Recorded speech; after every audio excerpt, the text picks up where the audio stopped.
Και καλησπέρα παιδιά, τι κάνετε, πώς είστε?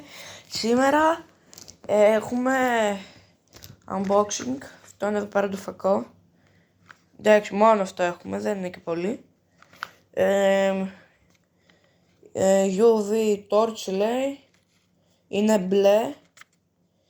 Είναι για φωτίζεις τις καλαμαριέρες, εγώ δηλαδή το χρειάζομαι για τις καλαμαριέρες. Κάνει 6 ευρώ, τόσο το πήρα. 6, βασικά δεν ξέρω πώς το πήρα. 6 γράφει εδώ πάντως. Και ναι, πάμε λοιπόν να τον ανοίξουμε.